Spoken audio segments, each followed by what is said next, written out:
દેશના વાતાવરણની અંદર આજે ઓચિંતાના મોટા પલટાવને લઈને નવી આગાહી કરવામાં આવી રહી છે। ભર ઉનાળા દરમિયાન દરિયાના ભાગોમાં સક્રિય બની રહેલા મજબૂત ચક્રવાત તોફાની વાવાઝોડાને લઈને ખતરનાક અને ડરામણી આગાહી કરવામાં આવી રહી છે। અત્યારે વાવાઝોડાનું તીવ્ર સર્ક્યુલેશન અરબ સાગર અને બંગાળની ખાડીના દરિયાની અંદર પોતાનું ભયંકરથી લઈને ખુખાર જોર દર્શાવતું જોવા મળી રહ્યું છે। વાવાઝોડાનું સંક્રમણ દરિયાની અંદર જોર પકડતું હોવાને લઈને બંગાળની ખાડીના દરિયાઈ કિનારાના ક્ષેત્રોથી અરબ સાગરના તટીય વિસ્તારો, પૂર્વીય ભારતના વિસ્તારોથી લઈને મધ્ય ભારતના વિસ્તારો અને ઉત્તરીય ભારતના વિસ્તારોમાં એકાએક મોટા પલટાવ અને હવામાનની અંદર મોટા બદલાવ આવતા જોવા મળી રહ્યા છે। નવી આગાહી પ્રમાણે આવનાર 72 થી લઈને 48 કલાકની અંદર ગુજરાતમાં હવામાનની અંદર એકાએક મોટા પલટાવ સાથે પવનની ઝડપોની અંદર વધારા સાથે ભયંકર ગરમી અને બફારાના પ્રમાણની વચ્ચે માવઠાનું જોર ગુજરાતમાં સક્રિય બનતું જોવા મળવાનું છે। ગુજરાત ઉપરથી અત્યારે બે મજબૂત સ્ટ્રફ લાઈનો પસાર થતી જોવા મળી રહી છે। તમે જોઈ શકો છો, સૌરાષ્ટ્રનો વિસ્તાર ઉત્તરીય ગુજરાત, મધ્ય ગુજરાત અને દક્ષિણીય ગુજરાતના વિસ્તારમાંથી શિયર ઝોનના મજબૂત ઘેરાવા ગુજરાત ઉપર અત્યારે લંબાઈ ચૂકેલા જોવા મળી રહ્યા છે અને મધ્ય ભારતના વિસ્તારોમાંથી સિસ્ટમનું પરિભ્રમણ આવી રીતે આજુબાજુના સંપૂર્ણ ક્ષેત્રોની અંદર પોતાનો ઘેરાવો અસર દર્શાવતું જોવા મળી રહ્યું છે। આમ રાજ્યની અંદર પૂર્વીય ભારતના સંપૂર્ણ વિસ્તારોની અંદર ઓચિંતાના મોટા પલટાવની શક્યતા દર્શાવવામાં આવી રહી છે, જેમાં પણ કોલકાતાથી લઈને ઢાકાના વિસ્તારોમાં આવનારી 24 કલાકમાં રીતસરનું આભ ફાટતું જોવા મળવાનું છે। પવનોની તીવ્રતાની સાથે કમોસમી વરસાદ ભૂક્કા બોલાવતો હોય તેમ માવઠું અત્યારે પૂર્વીય ભારતના વિસ્તારોમાં ધબધબાટી બોલાવવા માટે યલો એલર્ટની સાથે હળવું ઓરેન્જ એલર્ટ પણ પૂર્વીય ભારતના વિસ્તારોની અંદર દર્શાવવામાં આવી રહ્યું છે। સાથે સાથે ભુવનેશ્વરના દરિયાઈ કિનારાના તટીય વિસ્તારો, વિશાખાપટ્ટનમનો વિસ્તાર, હૈદરાબાદના દરિયાઈ કિનારાના ક્ષેત્રોથી બેંગલવીના વિસ્તારોમાં, મંગલુરુના વિસ્તારથી લઈને મદુરાઈ અને બેંગલુરુના વિસ્તારોની સાથે સાથે શ્રીલંકાના દરિયાઈ કિનારાના તટીય વિસ્તારો ઉપર પણ લાંબા સમયના વિરામ બાદ નવી સિસ્ટમોની અસરને લઈને ઘોર અંધકાર અને વાદળોના ઝુંડની વચ્ચે તોફાની પવનોની તીવ્રતા સાથે જોર વધતું જોવા મળી રહ્યું છે।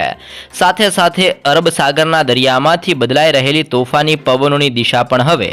ગુજરાત તરફ ફંડોવાતી જોવા મળી રહી છે અને બદલાઈ રહેલી સિસ્ટમની દિશાની ગતિવિધિઓને લઈને ગુજરાતની અંદર અત્યારે પવનની અવર જવર વધતી જોવા મળી રહી છે, જેમાં કચ્છ ક્ષેત્રોની અંદર ઉત્તરીય ગુજરાત, મધ્ય ગુજરાત, દક્ષિણીય ગુજરાત અને સૌરાષ્ટ્રના દરિયાઈ કિનારાના તટીય વિસ્તારોમાં એકાએક મોટા પલટાવ આવવાની આગાહી દર્શાવવામાં આવી રહી છે। આમ રાજ્યના ભિન્ન ભિન્ન વિસ્તારોમાં આજની રાત્રિથી એકાએક મોટા પલટાવ આવવાની આગાહી કરવામાં આવી રહી છે અને મધ્ય ભારતના વિસ્તારો, જેમાં અત્યારે સિસ્ટમનું પરિભ્રમણ આ વિસ્તારોમાં લંબાતું હોવાને લઈને જોધપુર, ગ્વાલિયર, અલ્હાબાદ, ધાનબડ, નાગપુરના વિસ્તારથી ગુજરાતના વિસ્તારોની અંદર હાઈ પ્રેશર સિસ્ટમનો મજબૂત ઘેરાવો અત્યારે લંબાઈને અસરો દર્શાવતો જોવા મળી રહ્યો છે। નવી સિસ્ટમનું જોર વધતું હોવાને લઈને ગુજરાતના દરિયાઈ કિનારાના વિસ્તારોમાં અત્યારે પવનની ઝડપની અંદર વધઘટ થતી જોવા મળી રહી છે અને પવનની તીવ્રતા ગુજરાત ઉપર અત્યારે 40 થી લઈને 42 કિલોમીટર પ્રતિ કલાકની ઝડપે પવનોની ઝડપો ગુજરાતની અંદર વધતી જોવા મળી રહી છે અને વાતાવરણની અંદર અત્યારે પલટાવની શક્યતા દર્શાવવામાં આવી રહી છે, જેમાં પણ સૌરાષ્ટ્રના દરિયાઈ કિનારાના વિસ્તારોની અંદર 30 ડિગ્રીથી લઈને અત્યારે 27 ડિગ્રી સેલ્સિયસ સુધીનું ટેમ્પરેચર દર્શાવવામાં આવી રહ્યું છે। આમ સૌરાષ્ટ્રના હવામાનની અંદર પણ ઓચિંતાના મોટા પલટાવની સાથે તોફાની પવનોની અવરો જવરો વધતી જોવા મળવાની છે, જેમાં દેવભૂમિ, દ્વારકા, સલાયા, જામનગર, ચોટીલા, સુરેન્દ્રનગર, રાજકોટ, બોટાદ, જસદણ, ગોંડલ, ભાનવડથી પોરબંદરના દરિયાઈ કિનારાના તટીય ક્ષેત્રોની અંદર જૂનાગઢ, અમરેલી, ભાવનગર, અલંગ, મહુવા, ઉના, વેરાવળના ક્ષેત્રોથી લઈને ઉત્તરીય સૌરાષ્ટ્રની અંદર મોરબીનો વિસ્તાર, સુરેન્દ્રનગર, ચોટીલા અને રાજકોટના વિસ્તારોની અંદર પણ અને બોટાદથી લઈને જસદણના વિસ્તારોની અંદર મોટા પલટાવ આવતા હોય તેમ સૌરાષ્ટ્રના સંપૂર્ણ વિસ્તારોમાં આજની રાત્રિથી એકાએક બદલાવ આવીને સિસ્ટમનું દબાણ તીવ્ર બનતું હોય તેમ ગુજરાતના ભિન્ન ભિન્ન ક્ષેત્રોમાં સિસ્ટમની તીવ્ર અસરો આજની રાત્રિ દરમિયાન ભારે જોર દર્શાવતી જોવા મળવાની છે. વધી રહેલા સિસ્ટમના દબાણ અને સિસ્ટમના તીવ્ર જોરના પગલે સૌરાષ્ટ્રના ચારે દિશાઓની અંદર અત્યારે પવનની ઝડપોની સાથે સિસ્ટમનું તીવ્ર દબાણ ફરીથી સક્રિય બનીને અસર દર્શાવતું જોવા મળી રહ્યું છે. આમ રાજ્યની અંદર દેવભૂમિ, દ્વારકા, સલાયા, જામનગર, રાજકોટ, ચોટીલા, બોટાદ, જસદણ, ગોંડલ, ભાનવડના વિસ્તારથી પોરબંદર, જૂનાગઢ, અમરેલી, ભાવનગરના દરિયાઈ કિનારાના વિસ્તારોમાં હલચલ વધતી જોવા મળી રહી છે.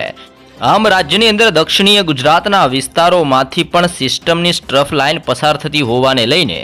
દક્ષિણીય ગુજરાતના સંપૂર્ણ વિસ્તારોમાં પવનની ઝડપ અને સિસ્ટમનું તીવ્ર દબાણ અસરો દર્શાવતું જોવા મળવાનું છે. જેમાં વલસાડના વિસ્તારથી આહવા, વ્યારાના ક્ષેત્રોથી સુરત, નવસારીથી લઈને ડાંગના વિસ્તારોની અંદર,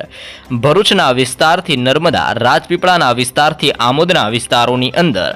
આવનાર 24 કલાકની અંદર મોટા પલટાવ આવતા જોવા મળી શકે છે. આમ રાજ્યના ભિન્ન ભિન્ન વિસ્તારોમાં તોફાની પવનોની તીવ્રતાની સાથે વધી રહેલા સિસ્ટમના તીવ્ર દબાણને લઈને દક્ષિણીય ગુજરાતના હવામાનની અંદર મોટા પલટાવ સાથે હળવા વાદળોના ઝુંડ આવનારી કલાકોમાં છવાતા જોવા મળી શકે છે. કચ્છની અંદર પણ અત્યારે પવનોની તીવ્રતા અને